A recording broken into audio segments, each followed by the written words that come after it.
Hello everyone, स्वागत करती हूँ आप सभी का आज के इस सेशन में। आज का सेशन हमारा होने वाला है evaluation and methods of evaluation से रिलेटेड। ठीक है, तो रीड के सिलेबस में इंग्लिश में ये जो है सिलेबस में साफ साफ मेंशन किया गया है। तो ये जो आपका सेशन है इस हिसाब से बहुत ज़्यादा इंपॉर्टेंट हो जाता है। और मैंने अपने चैनल पर इवैल्यूएशन की वीडियो बना रखी है पहले, लेकिन मैंने वहाँ मेथड्स ऑफ इवैल्यूएशन को आप लोगों से डिस्कस नहीं किया था। तो इस सेशन में जितने भी 30 क्वेश्चन होंगे वो इसी से रिलेटेड होंगे। और जब हम क्वेश्चंस को करेंगे तो आपको एक आइडिया लगेगा कि मेथड्स ऑफ इवैल्यूएशन में क्या क्या आता है, कौन कौन से प्रश्न पहले पूछे जा चुके हैं, तो आपको जो है समझने में इजी होगा। ठीक है, इसके बाद मैं एक और सेशन ले लूंगी मेथड्स ऑफ इवैल्यूएशन का, जहां पे सारे मेथड्स को मैं डिटेल में डिस्कस कर लूंगी। ठीक है, आज के सेशन में हम यहाँ पे क्या करेंगे, एमसीक्यूज करेंगे, ताकि आपको ये पता चले कि भाई आपको कितना यहाँ पे जो है आप स्कोर कर रहे हैं। ठीक है, तो चलो स्टार्ट करते हैं सेशन को। और अगर आपको इसकी पीडीएफ चाहिए या अगर आपको मेरे से कनेक्ट होना है तो आप डिस्क्रिप्शन बॉक्स में दिए गए लिंक से आप टेलीग्राम ग्रुप ज्वाइन कर सकते हो, आप मुझे इंस्टाग्राम पे फॉलो कर सकते हो, एंड इसके अलावा कोई भी डाउट है तो वो भी आप पूछ सकते हो। ठीक है, तो सेशन को स्टार्ट करते हैं। बिल्कुल भी मिस मत करना और सेशन को शेयर जरूर किया करो। आपके एक लाइक से और एक शेयर से मुझे बहुत मोटिवेशन मिलता है। ठीक है, चलिए फर्स्ट क्वेश्चन से स्टार्ट करते हैं। क्वेश्चन नंबर 1 है, when the focus of the evaluation is on facts and not on traits, it is known as dash evaluation। देखो बहुत ही ना आराम से हम लोग समझेंगे बात क्या कही जा रही है हर क्वेश्चन में। यहाँ पे कहा गया है कि फोकस ऑफ इवैल्यूएशन, जो मूल्यांकन का फोकस है वो फैक्ट्स पर है। फैक्ट्स का मतलब होता है कि तथ्यों पर फोकस होता है, ना कि ट्रेट्स पर। ट्रेट्स का मतलब कि गुण। ठीक है, तो जब आपका फोकस फैक्ट्स पर होता है तो वो कौन सा इवैल्यूएशन होता है? ऑब्जेक्टिव यानी आपका वस्तुनिष्ठ होता है, सब्जेक्टिव यानी कि आपका आत्मनिष्ठ होता है, परफॉर्मेंस यानी आपका क्रियात्मक होता है, या ये सभी होते हैं। तो करेक्ट आंसर क्या बनेगा हमारा यहाँ पे? ऑप्शन नंबर ए, ऑब्जेक्टिव। ठीक है, ऑप्शन नंबर ए। मतलब कि देखो आप ऑब्जेक्टिव टाइप का जब टेस्ट लेते हो तो वहां पर हम क्या करते हैं ना, हमारा जो फोकस होता है वो फैक्ट्स पर ज्यादा होता है। बेसिकली जो ऑब्जेक्टिव टाइप के टेस्ट होते हैं वो हमारे क्वालिटेटिव टाइप के टेस्ट होते हैं। ठीक है, अब देखो थोड़ा सा और मैं डिटेल में अगर मैं बताऊं तो 2 तरह के इवैल्यूएशन के मेथड्स होते हैं बेसिकली, बहुत ब्रॉड टर्म में। एक होता है हमारा क्वालिटेटिव और एक होता है हमारा क्वांटिटेटिव, यानी कि मात्रात्मक और गुणात्मक, क्वांटिटेटिव एंड क्वालिटेटिव। तो ये जो ऑब्जेक्टिव टाइप के टेस्ट होते हैं जिसमें हमारा एमसीक्यूज आ गया, फिलअप आ गया, यस नो आ गया, ट्रू फॉल्स आ गया, ये सब हमारे ऑब्जेक्टिव टेस्ट होते हैं जो कि क्वांटिटी पे फोकस करते हैं, मार्क्स पे ज्यादा फोकस करते हैं। और क्वालिटेटिव मतलब आपके जहाँ पे गुण आ जाए।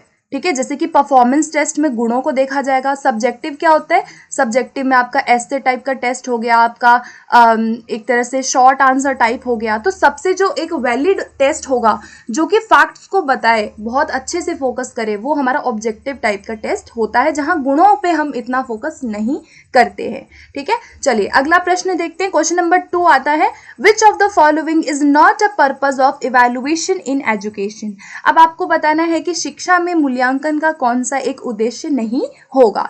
असेसमेंट ऑफ अटेनमेंट, ये जो वर्ड है ये याद रखिएगा। अटेनमेंट का मतलब होता है कि आपने कितना सीखा, आपका प्रोजेक्ट क्या निकला, आप जो सीख रहे थे। इवैल्यूएशन में हम अटेनमेंट को देखते हैं कि प्रोजेक्ट क्या आया, ये बात बिल्कुल करेक्ट है। हम ये देखते हैं कि अचीवमेंट क्या आई, हम ये देखते हैं कि कितना सीखा, आउटपुट क्या निकल के आया है, वैल्यू को हम देखते हैं, हम जजमेंट करते हैं। तो अटेनमेंट इज करेक्ट। ठीक है, ये पर्पज होता है। सेकेंड है measurement of value of teaching methods. आप यहाँ पे टीचिंग मेथड्स की वैल्यू को देखते हो कि आपके टीचिंग मेथड्स कितने सक्सेसफुल हुए हैं, तो ये भी बिल्कुल करेक्ट है। और collection of information about the parents of learners, क्या यहाँ पर एक इवैल्यूएशन का पर्पस ये होता है कि पेरेंट्स के बारे में इंफॉर्मेशन को कलेक्ट किया जाए, तो सी वाला नहीं होगा। ठीक है, अच्छा एक बात और मैं बता दूं कि जिस तरीके का क्वेश्चन पूछा जाता है उसके अनुसार ही हमारा आंसर होता है। आप लोगों को भी ये बात पता होगी। तो यहाँ पे जो डी वाला ऑप्शन आप देख रहे हो ना, अब आप यहाँ पे डी लगा के नहीं आ सकते हो क्योंकि यहाँ पे सी वाला नहीं होगा। ठीक है। वैसे तो डी वाला फॉर्मेटिव का पार्ट होता है, असेसमेंट का पार्ट होता है, लेकिन आपका ऑप्शन में यहाँ दिया हुआ है तो उसके अकॉर्डिंग आपको राइट आंसर चूज करना पड़ेगा। ठीक है, तो आप डायग्नोज भी कर सकते हैं इवैल्यूएशन में, हम जब फॉर्मेटिव समेटिव करते हैं तो हम डायग्नोज भी कर सकते हैं, लेकिन कलेक्शन नहीं होगा। ठीक है, तो यहाँ पे सी विल बी राइट आंसर। चलिए अगला क्वेश्चन देखते हैं। Which of the following is not an appropriate tool for formative assessment. देखो यहाँ पे क्या कह रहा है कि इनमें से कौन सा एक टूल नहीं है। टूल का मतलब होता है आपका उपकरण। फॉर्मेटिव असेसमेंट का कौन सा टूल नहीं है। अब देखो, अब आप में से अगर जिन भी लोगों को पता होगा टूल क्या होता है, टेक्निक क्या होती है, क्या मेथड्स हम इवैल्यूएशन में टूल टेक्निक का यूज करते हैं, तो आप मेरी वीडियो देख सकते हो। बहुत ही ज्यादा मैंने बहुत डिटेल में और बहुत ही ज्यादा शॉर्ट, मतलब एक तरह से समझाने की कोशिश की है, आप देख लीजिएगा। ठीक है, अब यहाँ पे देखो क्या बताना है कि इनमें से कौन सा टूल नहीं है। ठीक है, assignment, oral questions, annual exam या क्विजेज एंड गेम्स। तो यहाँ पे एनुअल एग्जाम्स जो है वो हमारे फॉर्मेटिव असेसमेंट का टूल नहीं होता है, ये हमारा समेटिव का हो सकता है, हम इसको एंड में करते हैं। ये टर्म एंड टेस्ट हो सकता है, हम जो टर्म एंड टेस्ट लेते हैं। ठीक है, टूल्स बाकी के ये assignment, oral question, quizzes, games, ये सब हमारे फॉर्मेटिव का पार्ट होता है। अगला क्वेश्चन देखते हैं। Which question has increasing objectivity of marking. कौन सा प्रश्न है जहां पर मार्किंग की ऑब्जेक्टिविटी जो है वो बढ़ जाती है। ठीक है, मतलब कि जिसमें आपकी क्या कहते हैं इसको, व्यक्ति निष्ठता बढ़ जाती है, ऑब्जेक्टिविटी। एमसीक्यूज में, एसए में, टीचर मेड में या परफॉर्मेंस में। तो देखो यहाँ पे करेक्ट आंसर हमारा होगा एमसीक्यूज क्वेश्चंस में। ऑब्जेक्टिविटी देखो क्या होता है ना, ऑब्जेक्टिविटी का मतलब होता है व्यक्ति निष्ठता। व्यक्ति निष्ठता कहते हैं इसको हम। मान लो व्यक्तिनिष्ठता का मतलब है कि अगर दो पर्सन कोई एक टेस्ट चेक कर रहे हैं तो वहां पे व्यक्तिगत प्रभाव नहीं पड़ता है, मतलब कि कोई इंडिविजुअल का प्रभाव उस टेस्ट पे ना पड़े, उसे हम ऑब्जेक्टिविटी कहते हैं। अगर कोई टेस्ट ऐसा है जहां पर इंडिविजुअल का प्रभाव पड़ रहा है, बायसनेस है जहां पर, तो वो टेस्ट हमारा ऑब्जेक्टिव नहीं माना जाएगा। तो एमसीक्यूज वाले जितने भी हमारे क्वेश्चंस होते हैं, जो हमारे पेपर्स होते हैं, उसमें बहुत अच्छी, बहुत ज्यादा ऑब्जेक्टिविटी पाई जाती है, क्योंकि यहाँ टीचर बायसनेस नहीं कर सकता। बाकी ऐसे में कर सकता है, कम ज्यादा मार्क्स दे देगा, टीचर मेड भी बिल्कुल करेगा, परफॉर्मेंस टेस्ट में भी वो कर सकता है। ठीक है, तो करेक्ट आंसर बनेगा ऑप्शन नंबर ए। अगला देखते हैं। Measurement of student without any instrument in the natural setting is called. अब देखो यहाँ पे क्या कहा जा रहा है कि measurement of student without any instrument. आप किसी बच्चे का मेजरमेंट कर रहे हैं या आप एक तरह से असेसमेंट कर रहे हैं, तो वहां पे आप नेचुरल सेटिंग में जहाँ कर रहे हैं, तो जहां पे भी नेचुरल सेटिंग में हम उसका मेजरमेंट कर रहे हैं, वैसे तो यहाँ मेजरमेंट नहीं आना चाहिए, असेसमेंट आना चाहिए, बट कभी कभी मेजरमेंट भी दे देगा, तो आपको इससे कंफ्यूज नहीं होना है। ठीक है, यहाँ पे हमारा करेक्ट आंसर बनेगा ऑब्जर्वेशन। ऑब्जर्वेशन एक ऐसी हमारी टेक्निक है जहां पर आप विदाउट एनी इंस्ट्रूमेंट, आप सिर्फ और सिर्फ नेचुरली उसको ऑब्जर्व करके उसके व्यवहार के बारे में आप जानकारी या उसके बारे में जो इन्फॉर्मेशन है उसे आप कलेक्ट कर सकते हैं। ठीक है, इंटरव्यू भी हम देखो, इंटरव्यू हम जब लेते हैं तो हमें उसके लिए कुछ क्वेश्चन आयर्स चाहिए, हमें उसके लिए इंटरव्यू शेड्यूल चाहिए, रिसर्च में भी हमें ज़रूरत होती है इंस्ट्रूमेंट की, रेटिंग स्केल में भी हमें ज़रूरत होती है। ठीक है, अगला क्वेश्चन देखते हैं। नेक्स्ट आता है, it is a running and written description of actual examples of a behaviour of a student as observed by teacher. ये क्या है। अब देखो ये जो क्वेश्चंस हैं ये आपके इवैल्यूएशन के जो मेथड्स होते हैं वहीं से क्वेश्चन है, जिन्हें हम टूल्स एंड टेक्निक्स भी कहते हैं। ठीक है, तो यहाँ पर रिटन डिस्क्रिप्शन जब एक टीचर करता है एक बच्चे के व्यवहार का, मतलब कि उसके बिहेवियर का, उसके पर्टिकुलर किसी स्पेसिफिक इंसिडेंट का जब टीचर एक ऑब्जर्व करता है, एक रिकॉर्ड रखता है लिखित रूप में, उसे हम एनेक्डोटल रिकॉर्ड कहते हैं। क्या कहते हैं, एनेक्डोटल रिकॉर्ड कहते हैं। एनेक्डोटल रिकॉर्ड जो होता है वो हमारा एक तरह का क्वालिटेटिव, एक तरह का क्या होता है, मेथड होता है बच्चे के बारे में, आप बिहेवियर को उसके देखते हो। ठीक है, अब जैसे कैसा होता है एनेक्डोटल, एक एग्जांपल अगर मैं दूं, जैसे मान लो ये है। ठीक है, अब आप एक एनेक्डोटल रिकॉर्ड अगर बनाएंगे तो आप क्या करेंगे, देखो बेसिक सा होता है कि यहाँ स्कूल का नाम आ गया, स्टूडेंट का नाम आ गया, आपने डेट लिख दिया, आपने अपना नाम लिख दिया, मतलब बेसिक। उसके बाद आप यहाँ पे ऑब्जर्वेशन लिखते हैं कि आपकी ऑब्जर्वेशन क्या थी, आपने बच्चे का क्या व्यवहार चेक किया, आपने उसका क्या स्पेसिफिक इंसिडेंट को चेक किया, आप पूरा लिखेंगे। उसके बाद आप अपने सजेशन दे देते हैं, सजेशन दे देंगे कि आप उसको कैसे सुधारेंगे। बेसिकली यही एक, जैसे टीचर डायरी लिखता है तो उसमें ये क्या कर सकता है, एनेक्डोटल रिकॉर्ड बना सकता है बच्चे के व्यवहार के बारे में। ठीक है, अच्छा, बाकी के ऑप्शन भी डिस्कस कर लेते हैं। इंटरव्यू क्या होता है भाई? इंटरव्यू में आपको पता है कि स्ट्रक्चर्ड इंटरव्यू होता है, अनस्ट्रक्चर्ड इंटरव्यू होता है, जहाँ पे एक इंटरव्यू जो है एक आमने सामने जो है लेके बैठ के लेता है, एक जो इंटरव्यू है उसको लिया जाता है। पोर्टफोलियो आपको पता है, पोर्टफोलियो में क्या किया जाता है कि बच्चे के जितने भी वर्क हैं उनका एक कलेक्शन हो जाता है पोर्टफोलियो। एंड रेटिंग स्केल क्या होता है? रेटिंग स्केल में आप रेट कर देते हो बच्चे के ट्रेड्स को, बच्चे के गुणों को, आप उसकी कुछ क्वालिटीज को रेट कर देते हो, गुड, वेरी गुड, 1 2 3 4 5 में। वो हमारा क्या होता है? रेटिंग स्केल होता है। ठीक है, अब जैसे अगर मैं रेटिंग स्केल बनाऊं एक, तो रेटिंग स्केल कैसा हो सकता है? आप मतलब किसी भी अपनी तरीके से बना सकते हो, कई तरह के रेटिंग स्केल होते हैं। ठीक है, अब जैसे ये है, अब मैंने ये रेटिंग स्केल बनाया 1 2 3 4 5 में। मैंने यहाँ पे कोई मान लो कि मैंने कुछ यहाँ पे वैल्यू लिख दी कि आप डिसिप्लिन में कैसे हो, आप लंच लेके आते हो, आप कितनी मतलब मान लो कि डिसिप्लिन में कैसे हो, लंच मतलब एक बच्चा है वो कैसे लंच ला रहा है, वो कैसे किस तरह से वो रहता है, मतलब जो भी है आप कोई भी ट्रेट उसका गुण लिख सकते हो और आप उसको 2 3 4 5 इस तरह से आप उसको नंबर में दिखा देते हो। तो ये क्या है? रेट कर दिया आपने उसको। ठीक है, जिस तरह से गुड होता है, वेरी गुड होता है, तो ये रेटिंग स्केल है। ठीक है, तो आई होप आपको ये सारी चीज़ें क्लियर हो गई होंगी। और अगर आपको डिटेल में इसकी वीडियो देखनी है तो मैंने अपने चैनल पे बना रखी है, जरूर देखिएगा। ठीक है, चलिए अगला क्वेश्चन देखते हैं। Objective type questions have advantage over essay type questions because such questions are. भाई जो ऑब्जेक्टिव टाइप क्वेश्चन है उनका बहुत ज़्यादा एडवांटेज होता है ऐसे टाइप क्वेश्चन से। क्यों? क्योंकि क्या उसका रीज़न है वो आपको बताना है।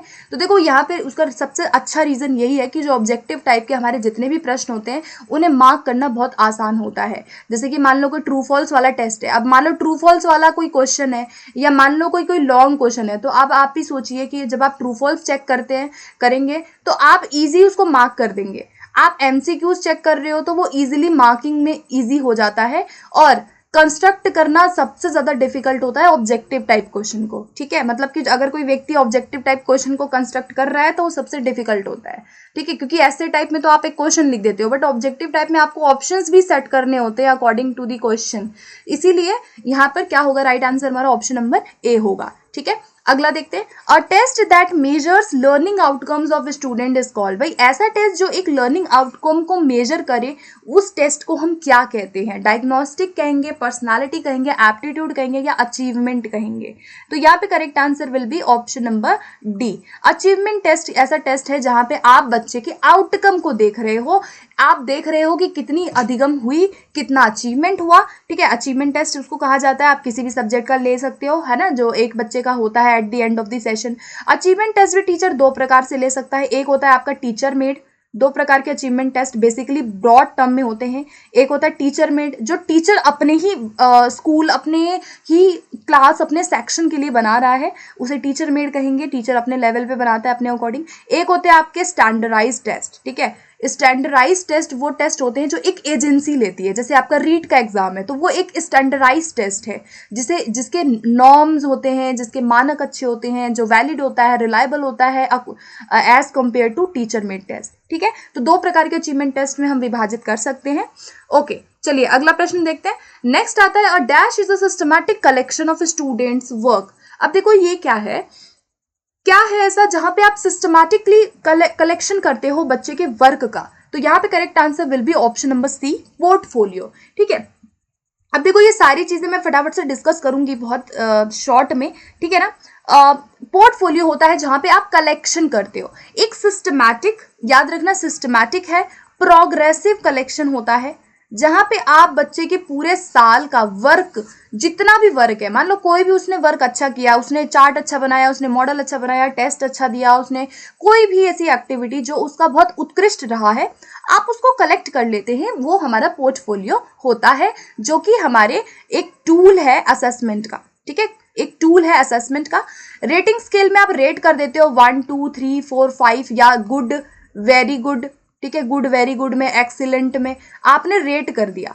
चेकलिस्ट क्या होता है? चेकलिस्ट में आप ये देखते हो कि बच्चे के अंदर कोई गुण है या नहीं है। यस और नो में ज्यादातर चेकलिस्ट होता है ना। जैसे मान लो मैं एक चेकलिस्ट अगर यहाँ बनाऊं तो इस तरह से हो जाएगा कि यस नो करके। ठीक है, अब आपकी कोई क्वालिटी है, मान लो यहाँ पे मैंने कोई क्वालिटी लिखी कि आप डिसिप्लिन में अच्छे थे, तो आप थे तो मैं बोलूंगी यस थे। मैं बोलूंगी कि आप जो है अब लंच लेके आते हैं विद्यालय में, मतलब एक बच्चा है तो वो लंच लेके आता है, मैं बोलूंगी नहीं लेके आता, तो नो। तो ये क्या आपका चेक लिस्ट है जो यस और नो में हमारा बेसिकली होता है। ये सारे के सारे क्या है, चारों ही क्या है हमारे टूल है, क्या है, चारों हमारे इवैल्यूएशन के टूल होते हैं जो कि क्वालिटेटिव टूल में आते हैं। क्वालिटी को ज्यादा किया जाता है, क्वांटिटी को कम किया जाता है, ठीक है, मतलब होता है लेकिन क्वालिटी ज्यादा होती है। अगला हमारा क्वेश्चन है, unit test is an expression of dash evaluation. भाई जो यूनिट टेस्ट है वो कैसा एक इवैल्यूएशन होता है, ठीक है, नॉर्मेटिव, फॉर्मेटिव, इफेक्टिव या अफेक्टिव, ठीक है। तो यहाँ पे करेक्ट आंसर बनेगा हमारा फॉर्मेटिव। यूनिट टेस्ट जो है हमारा फॉर्मेटिव होता है, ठीक है। ऑप्शंस के अकॉर्डिंग आपको आंसर देने होते हैं, कई बार समेटिव भी आता है, ठीक है। तो यूनिट टेस्ट हमारा समेटिव में भी आ सकता है, लेकिन यहाँ पे क्वेश्चन के अकॉर्डिंग हमारा क्या बनेगा आंसर, फॉर्मेटिव बनेगा, ठीक है। चलिए अगला क्वेश्चन देखते हैं। हाईली रिलायबल टेस्ट इज, अब आपका रीट में 2015 का पूछा गया क्वेश्चन है ये। हाईली रिलायबल टेस्ट कौन सा टेस्ट होता है, ऑब्जेक्टिव टाइप होता है, एसे टाइप होता है, ट्रू फॉल्स होता है या नन ऑफ दीज होता है। अब हाईली रिलायबल का मतलब क्या है, अगर आपको रिलायबल का मतलब पता है तो आप इजिली कर लोगे, ठीक है। रिलायबिलिटी का मतलब होता है कि जो मार्क्स हैं, जो एक टेस्ट है उसके जो मार्क्स हैं वो हर बार अगर आप कंडक्ट करें, आप री एग्जाम लें, तो उसके जो मार्क्स हैं उसकी कंसिस्टेंसी होनी चाहिए। ऐसा नहीं कि मान लो पहले दिन मैं एक बच्चे का टेस्ट ले रही हूँ, उसके मान लो 100 में से 80 आ गए, और वही टेस्ट मैं कुछ दिन बाद ले रही हूँ तो उसके मान लो कि 40 आ रहे हैं, तो ये टेस्ट रिलायबल नहीं माना जाएगा। रिलायबिलिटी का मतलब है कि मैंने आपका टेस्ट लिया, आपके एक टेस्ट में 50 नंबर आए, दूसरी बार मैंने वही सेम टेस्ट लिया तो भी आपके 50 नंबर ही आए, इस टेस्ट को हम रिलायबल कहेंगे। तो जो रिलायबिलिटी होती है सबसे ज्यादा वो ऑब्जेक्टिव वाले टेस्ट में ज्यादा होती है, जो हमारे बेसिकली एमसीक्यूज वाले टेस्ट होते हैं, क्योंकि भाई आप एमसीक्यूज बार बार अगर किसी बच्चे का ले रहे हैं तो उसमें मार्क्स की जो कंसिस्टेंसी है वो सेम ही होगी, ठीक है। तो यहाँ पे ए इसका करेक्ट आंसर हमारा हो जाएगा। अगला क्वेश्चन देखते हैं। To cover all course in minimum time which type of question should be asked. ये भी रीट का क्वेश्चन है 2015 का। क्या कह रहा है कि to cover all course in minimum time, अगर आपको बहुत कम समय में अपना कोर्स को कवर करना है तो आप किस तरह के प्रश्न पूछेंगे स्टूडेंट से, शॉर्ट आंसर पूछेंगे, ऑब्जेक्टिव पूछेंगे, ऐसे पूछेंगे या सभी पूछेंगे। तो करेक्ट आंसर बनेगा हमारा objective type.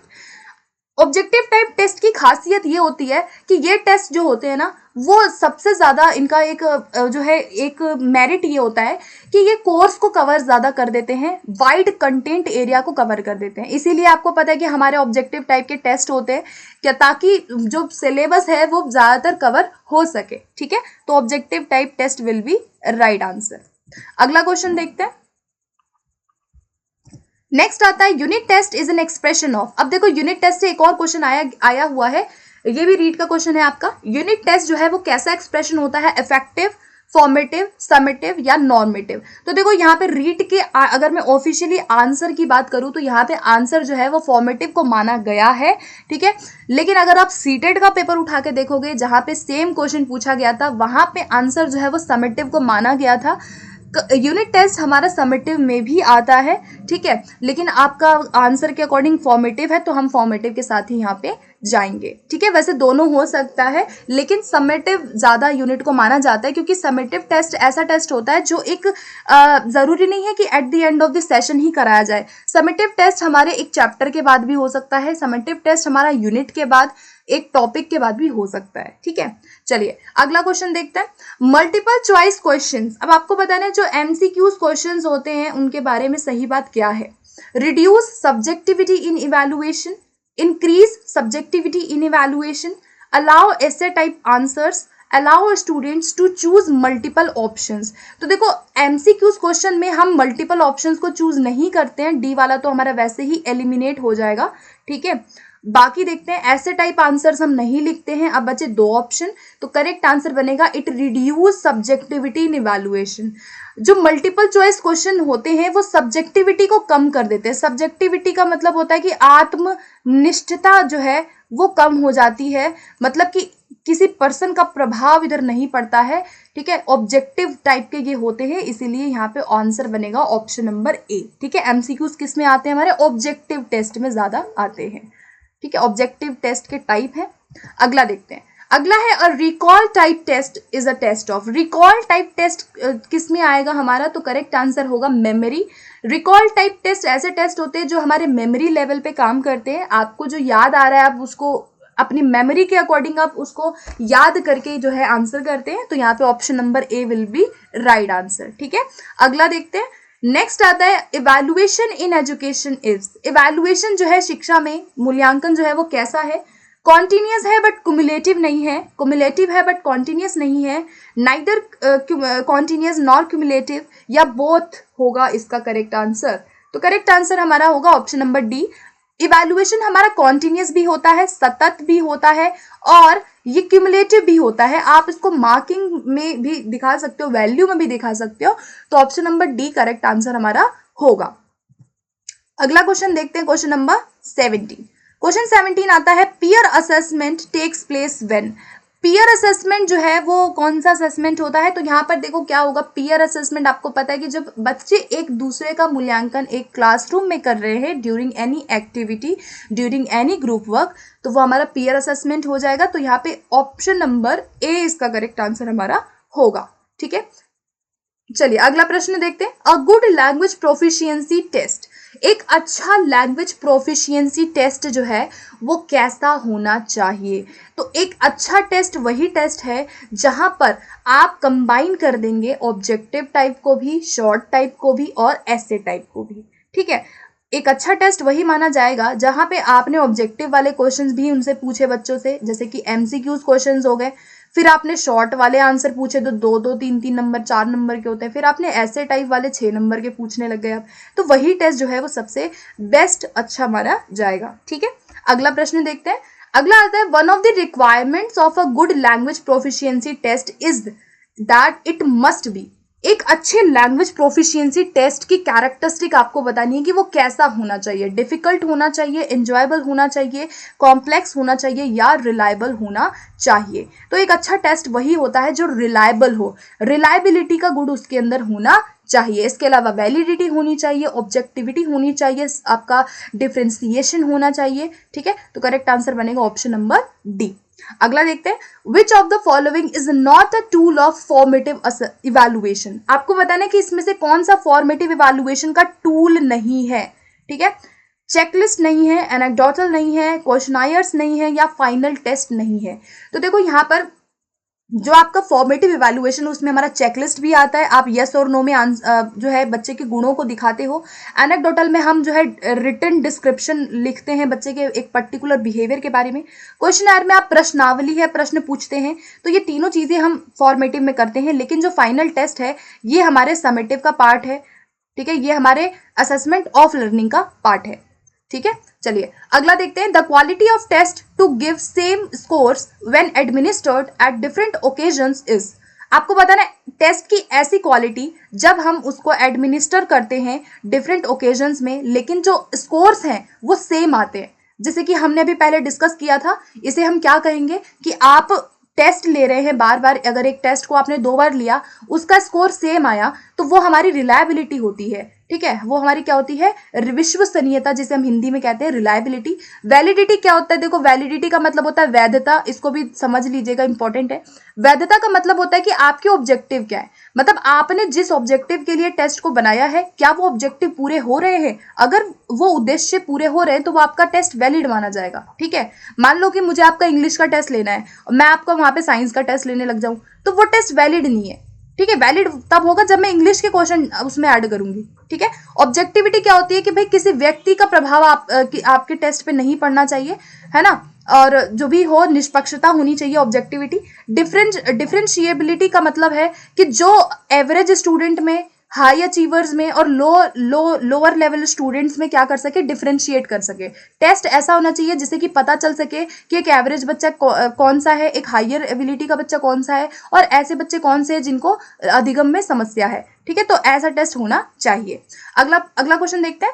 Which of the following is not a tool of evaluation. अब आपसे पूछा गया है कि इसमें से कौन सा एक टूल नहीं है। ठीक है, observation schedule, interview, checklist, report card. तो हमें पता है कि इवैल्यूएशन का टूल जो नहीं है, तो यहाँ पर जो बाकी के तीनों ऑप्शन है ऊपर के वो तीनों ही टूल में आ जाएंगे, लेकिन हमारा जो रिपोर्ट कार्ड है वो कोई टूल असेसमेंट का नहीं होता है। ठीक है, चलिए अगला प्रश्न देखते हैं। नेक्स्ट आता है written examination is also known as. Written examination को हम और क्या कहते हैं, तो ओरल टेस्ट कहेंगे, मल्टीपल चॉइस क्वेश्चन टेस्ट कहेंगे, पेन पेपर टेस्ट कहेंगे, या इनमें से सभी कहेंगे। तो रिटन एग्जामिनेशन वो एग्जामिनेशन है जो एक बच्चा मतलब लिख रहा है, तो ये जो है पेन पेपर टेस्ट होता है। ठीक है, पेन पेपर टेस्ट को हम रिटन एग्जामिनेशन कहते हैं। अगला क्वेश्चन देखते हैं। The purpose of evaluation is to. भाई इवैल्यूएशन का पर्पस क्या होता है वो आपको बताना है। फर्स्ट है make judgement about the quality of something, test the student in a subject, assign a mark और स्कोर टू अ स्टूडेंट, या टू डायग्नोज एंड रेमेडी। बहुत अच्छा क्वेश्चन है, यहाँ पे आपसे पूछा गया है कि पर्पस ऑफ इवैल्यूएशन, तो मूल्यांकन का पर्पस होता है to make judgement about the quality of something. आप जहाँ पे वैल्यू बता दो, आप जहाँ पे क्वालिटी बता दो किसी चीज की कि भाई ये कैसा है, इसका मूल्य क्या है, जज कर देना, अचीवमेंट बताना आपका पर्पस होता है इवैल्यूएशन का। ये जो आपका डायग्नोज एंड रेमेडी की बात हो रही है, जहाँ पे आप रेमेडियल टीचिंग कर रहे हैं, ये आपके किसका पार्ट है, असेसमेंट का पार्ट है, याद रखिएगा। असेसमेंट का पार्ट है, आपका फॉर्मेटिव का पार्ट है ये। ठीक है, चलिए अगला प्रश्न देखते हैं। नेक्स्ट आता है which of the following is a technique of assessment. बहुत अच्छा क्वेश्चन है। देखो आपसे पूछा गया है कि इनमें से टेक्निक असेसमेंट की क्या होती है, तो आपको बता रहे टेक्निक। ठीक है, एक बात और बता दूं कि टूल एंड टेक्निक जो होता है हमारे असेसमेंट में वो दोनों डिफरेंट होता है। ठीक है, हर टेक्निक के लिए अगर आपको टेक्निक को यूज कर रहे हैं किसी बच्चे का मूल्यांकन करने में, उसके लिए हमें किसी न किसी टूल की जरूरत पड़ती है। ठीक है, तो यहाँ पे जो टेक्निक है वो क्या होगा हमारा, यहाँ पे इंटरव्यू। क्या है, इंटरव्यू। इंटरव्यू हमारी टेक्निक होती है। अब इंटरव्यू के लिए मुझे किसी टूल की जरूरत पड़ेगी, मैं हो सकता है क्वेश्चन बना लूं, तो ये है टूल एंड टेक्निक का सारा। ठीक है, मैंने वीडियो बनाई है, आप जरूर देखिएगा, मैं ये आपको सजेस्ट करूंगी ताकि थोड़ी बहुत चीजें भी आपको अगर नहीं आती तो आप क्लियर हो जाएगा आपको। ठीक है, ओके, तो यहाँ पे चेकलिस्ट जो है वो टूल है असेसमेंट का, रेटिंग स्केल भी टूल होता है, रूब्रिक भी हमारा टूल होता है। चलिए अगला प्रश्न देखते हैं। The most effective tool to assess values and attitudes of learners is. Learners का अगर आपको वैल्यू और एटीट्यूड को चेक करना है तो इनमें से कौन सा टूल सबसे बेहतर होगा, तो यहाँ पर हमारा आंसर बनेगा हमारा option number D, anecdotal record सबसे बेहतर होता है बच्चे के वैल्यूज को, उसके एटीट्यूड को, उसके बिहेवियर को जज करने के लिए, जो कि एक टीचर एनेक्डोटल रिकॉर्ड करता है। ठीक है, वो किसी भी पर्टिकुलर स्पेसिफिक इंसिडेंट, कोई बिहेवियर को वो क्या करता है, उसको रिकॉर्ड करता है, उसको लिखता है बेसिकली। ठीक है, तो यहाँ पे option number D will be right answer. अगला क्वेश्चन देखते हैं, question number 27। Standardised assessment means dash assessment. Standardised assessment को हम कौन सा असेसमेंट कहेंगे, फॉर्मेटिव, अल्टरनेटिव, समेटिव या फ्रीक्वेंट। तो स्टैंडर्डाइज्ड जो असेसमेंट होता है उसे हम समेटिव असेसमेंट भी कह सकते हैं, क्योंकि ये जो स्टैंडर्डाइज्ड असेसमेंट होता है वो हम eight the end of the session लेते हैं। जैसे कि मैंने कहा कि आपका एक eight the end of the session जो है, मान लो कि आपका एग्जाम हो रहा है, जो एक बोर्ड या जो एक एजेंसी कंडक्ट करा रही है, तो वो आपका समेटिव का पार्ट होता है। अगला देखते हैं, multiple choice items consist of a. जो मल्टीपल चॉइस आइटम्स होते हैं, हम जो क्वेश्चंस करते हैं उसमें क्या होता है, सेट ऑफ क्वेश्चंस होते हैं, ऑप्शंस टू चूज क्वेश्चंस होते हैं, सीक्वेंस ऑफ ग्रामेटिकल एरर्स होते हैं, या stamp and set of options होते हैं। तो आंसर क्या होगा कि मल्टीपल चॉइस क्वेश्चन वो क्वेश्चन है जहां पे आपके कुछ स्टैम्प्स और कुछ जो है सेट ऑफ ऑप्शंस होते हैं, जिसमें से आपको कोई एक आंसर बताना होता है। ठीक है, तो option number D is correct answer. Okay, 29 question देखते हैं हम लोग। 29 आता है, which one of the following can not be used in formative assessment.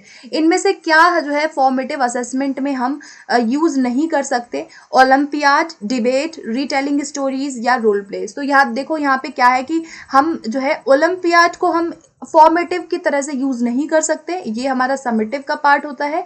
Debate आप फॉर्मेटिव टेस्ट में करते हो, आपने बच्चों को डिबेट करा दिया, आपने स्टोरी सुना दी, आपने रोल प्ले करा दिया, ये तीनों ही हमारे फॉर्मेटिव का पार्ट है, जो ड्यूरिंग टीचिंग लर्निंग प्रोसेस हमारा चलता है, फॉर्मेटिव है। ठीक है, चलिए लास्ट क्वेश्चन देखेंगे। A purposeful collection of students work that demonstrates their efforts, progress and achievement in a given area is called.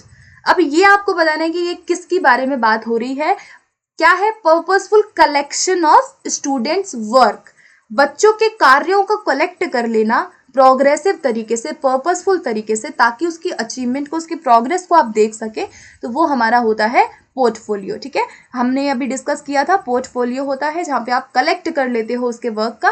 Anecdotal क्या होता है हमने डिस्कस कर लिया, उसके बिहेवियर को जब आप जांच रहे हैं, आप उसको बिहेवियर को आप रिकॉर्ड कर रहे हो। रूब्रिक क्या होता है, देखो रूब्रिक क्या होता है कि आप ना कोई क्राइटेरिया सेट कर देते हो इस तरह से। जैसे आपने रिपोर्ट कार्ड देखा होगा, सबसे अच्छा एग्जाम्पल हो सकता है कि रिपोर्ट कार्ड में आपने देखा होगा, आपको बता दिया जाता है कि आप डिसिप्लिन में कैसे थे, आप साइंस के प्रैक्टिकल में कैसे थे, आप मैथ्स की लैब में आपने क्या काम किया, आप स्पोर्ट्स में कैसे थे। आपको यहाँ पे डिफरेंट डिफरेंट जो है ग्रेड्स और क्राइटेरिया, आपको मार्क्स वगैरह सेट कर देते, तो वो हमारा रूब्रिक होता है। ठीक है, रेटिंग स्केल क्या होता है, आप रेट कर देते हो, रेट में आप 1 2 3 4 5 से आप रेट कर दोगे आप बच्चों को, है ना। कोई भी उसकी क्वालिटी आप देख रहे हो, आप उसको रेट कर दोगे। अगर अच्छा कर रहा है तो 5 में से 5 दे दोगे, अगर नहीं कर रहा है तो आप उसको 1 2 3 जो भी आपकी मर्जी आप दे सकते हो। रेटिंग स्केल में हम बेसिकली उसके जो ट्रेड्स हैं, जो गुण हैं, उसको नंबर्स में, उसको हम एक निर्धारित जो है स्केल में नापते हैं। ठीक है, आप कुछ नंबर्स में उसको रेट कर देते हो। ठीक है, सो गाइज आई होप आप लोगों को आज के सेशन जो है काफ़ी आपको बेनिफिशियल लगा होगा और चीज़ों को थोड़ा सा समझने की हमने कोशिश की, इसीलिए सेशन थोड़ा सा लॉन्ग हो जाता है, बट काम का है अगर आपने ध्यान से समझा हो, सुना हो। ठीक है, एंड सेशन कैसा लगा ज़रूर मुझे बताइएगा। और अगर कोई भी आपको सजेशन इसके अलावा देना है तो आप कमेंट सेक्शन में मुझे ज़रूर बताइएगा। आप मुझसे टेलीग्राम ग्रुप पे जुड़ सकते हैं, लिंक आपको वीडियो की डिस्क्रिप्शन में मिल जाएगा नोट्स एंड पीडीएफ्स के लिए। सो फिर मिलते हैं नेक्स्ट वीडियो में। Okay, thank you.